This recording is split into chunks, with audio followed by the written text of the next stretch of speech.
வணக்கம். திமுக தலைமையிலான மதசார்பற்ற முற்போக்கு கூட்டணியில் அங்கம் வகிக்கும் எழுச்சி தமிழர் என் அன்பு தம்பி திருமாவளவன் அவர்களின் வாழ்த்துக்களை பெற்ற வேட்பாளர்கள். அப்துல் ரஹ்மான் பன்ருட்டியில் போட்டியிடுகிறார். அவருக்கு பானை சின்னத்தில் வாக்களிக்குமாறு கேட்டுக்கொள்கிறேன். விடுதலை சிறுத்தைகள் கட்சியில் இருக்கிற இந்த 8 வேட்பாளர்களும் வெறு வேட்பாளர்கள் இல்லை, சமூக நீதி போராளிகள்.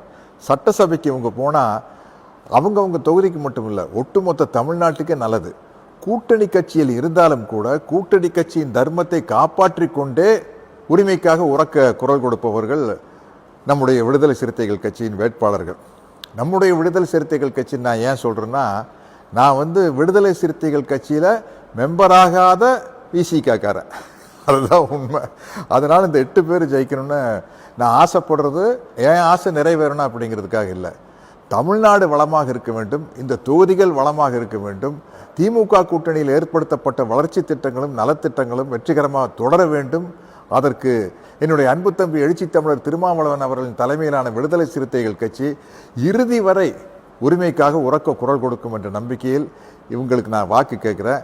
என்னுடைய ஆசையை பூர்த்தி செய்வது மட்டுமல்ல, தொகுதிக்கும் நன்மை செய்து தமிழ்நாட்டுக்கும் நன்மை சேர்க்க வேண்டும் என்று கேட்டுக்கொள்கிறேன். இதற்கு ஒரு சின்ன உதாரணம்னா, தம்பி திருமாவளவன் அவர்கள் பார்லிமெண்ட்டுக்குள்ளே அப்படி காலடி எடுத்து வச்சா பார்லிமெண்ட்டை நடுங்கும். அப்படிப்பட்ட தலைவரின் கீழ் நிற்கும் இந்த தொண்டர்களும் அவர் மேலே தான் இருப்பாங்க. அப்படிப்பட்ட தலைவரின் கீழ் நிற்கும் இந்த தோழர்களும் அப்படித்தான் இருப்பார்கள்.